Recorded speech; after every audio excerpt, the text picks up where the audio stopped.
Right, so David Lammy really is a piece of work. Our Foreign Secretary is absolutely the sort of man who will do or say anything, frankly, to suit his own position.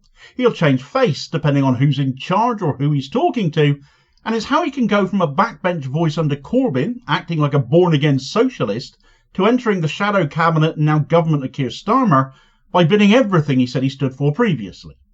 The problem is, in this era of social media, and the mainstream media even grasping the concept of holding on to the receipts, Lammy easily gets rumbled, and it leads to frankly sickening levels of duplicity and stupidity becoming exposed. From doing an about-face to cozy up to Donald Trump, to being all about tough action on small boat gangs, when if they'd bought and paid for Lammy out of some of their ill-gotten gains, then he might instead take more of the attitude with them than he takes with Israel. In the last week, he's been exposed for being a creepy little hypocrite 4 times over. And politicians as dishonest as that, we need far fewer of. You describe Trump as a woman-hating, neo-Nazi, sympathising sociopath. Do you still think that? Oh, well, that's old news. I've been on the front bench now for 5 years. The truth is you can pull out all sorts of tweets that backbenchers may have said 6, 7, 8, 9 years ago. Are you still thinking? I found Donald Trump very gracious. When I met him in September, we sat down for 3 hours. He didn't give me just 1 meal, he gave me 2 meals. And we talked about some very serious issues. Is that all it takes for you to change your mind? Very, very gracious to me and to Keir Starmer, and I look forward to working with him and his administration on the serious issues of the day. So the 3 meal is all it takes? I look forward to working with Donald Trump in the coming months, because the seriousness of the foreign policy challenges that we're facing, I'll set them out in a speech today. The seriousness of war in Europe, of war in the Middle East, our concerns, our shared concerns about growth in the global economy and about migration means that we have to work together. I think we know now, following Donald Trump's first term, that the rhetoric is often intense.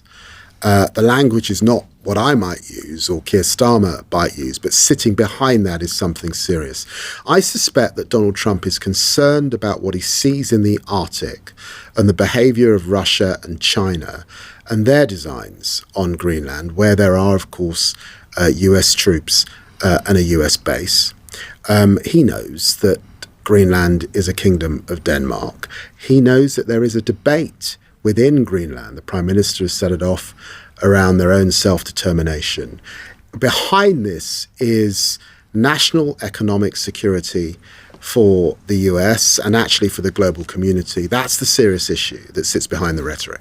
Today I'm announcing a new designated sanctions regime that enables the Foreign Office, working with our partners in the Home Office, to go after those that help to get people into this country. That means that we can freeze their bank accounts, freeze their assets, work with other allies to do this. We know, and when I went to the National Crime Agency and saw some of the boats that have been built, very flimsy boats that are being built to get people across the channel, I asked, where are those engines from? A lot of them come from China. They pass through Turkey into our country. Let's go after the companies, the individuals, in the same way that I've gone after Chinese companies that are sending dual-use technology to the Russians to be used in Ukraine, and bring those tools to bear to deal with this irregular migration.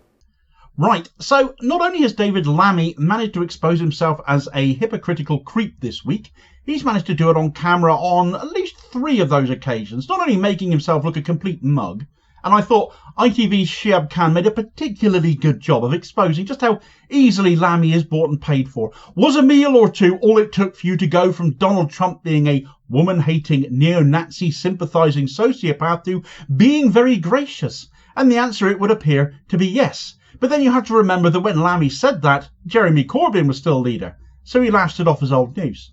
Because that's what Jeremy Corbyn is now, as far as he's concerned anyway. And Lammy is very much the leopard who changes his spots, though leopards are kind of ferocious, aren't they? He's more the poodle that went for a blue rinse, I dare say.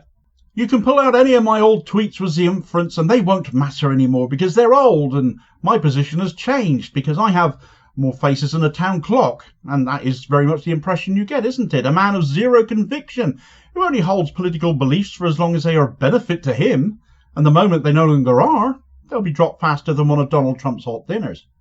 He laughs as Can bringing that up, but it isn't funny because it speaks to the public that this is a man who will do or say whatever he needs to suit himself from one moment to the next. He has no principles.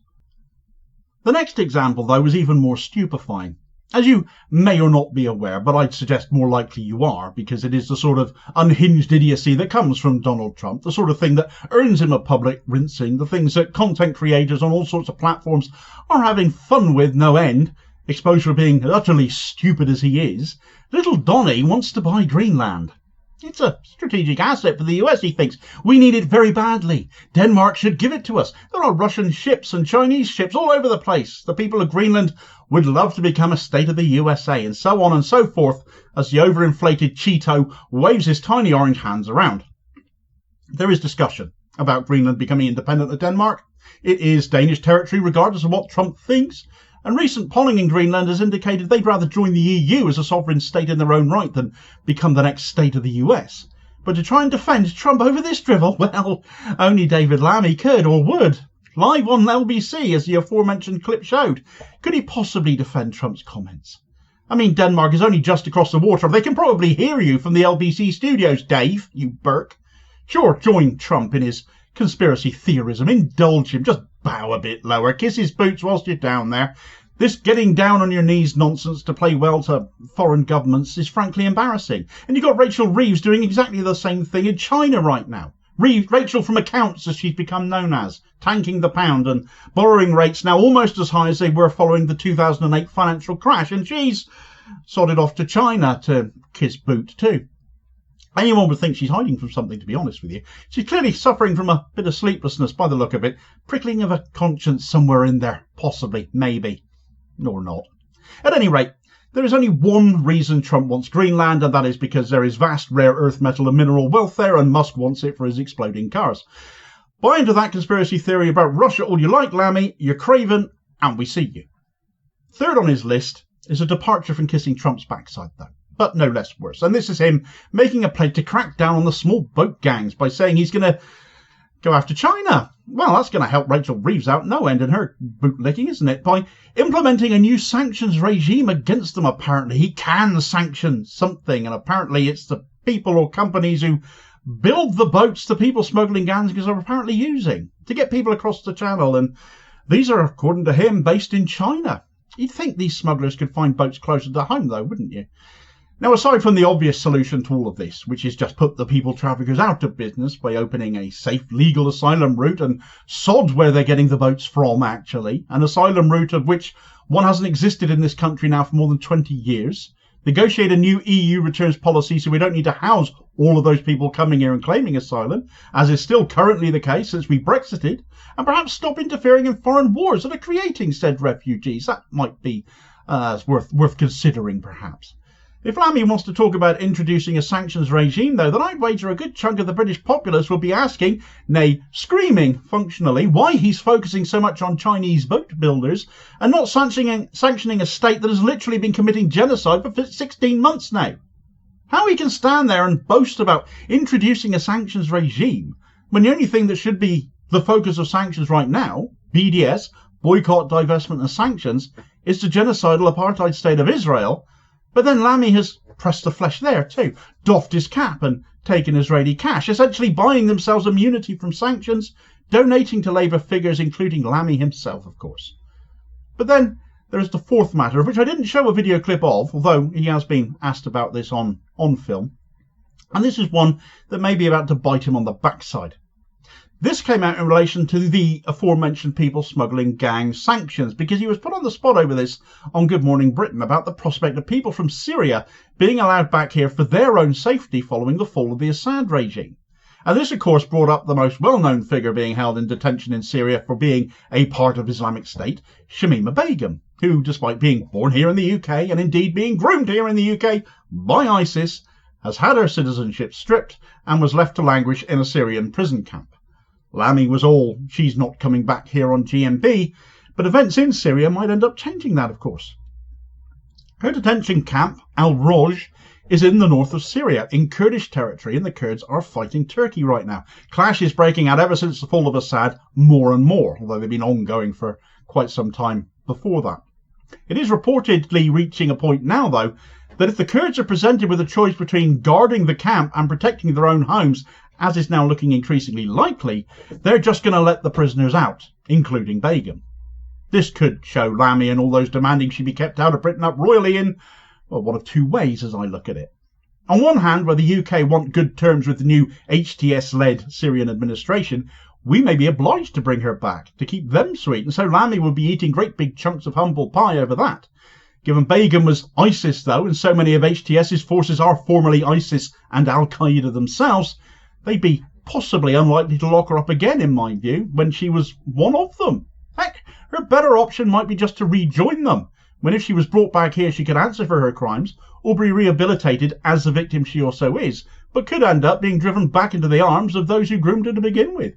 Whichever the courts find the best course of action to be, would of course be what we supported, but she needs to be back here to face up to that in a court of law. Of course, the facts, Israelis can come and go out of this country, given what so many in the IDF have done and are doing in Gaza and beyond, and she can't, presents another obviously poor set of optics for this rancid Labour government and its prat of a foreign secretary too. Meanwhile, Keir Starmer is also getting a beasting for his human rights record right now as it emerges he may be prepared to breach the Human Rights Act to crack down on people choosing to homeschool their kids. The right of privacy into family life under threat by what look to be coercive and intrusive new rules. Get the details of that story and the knock-on effects for all of the rest of us beyond the sphere of education in this video recommendation here as your suggested next watch. Please do also hit like, share and subscribe to help support the channel too and ensure you don't miss out on new daily content, and I will hopefully catch you on the next vid. Cheers folks.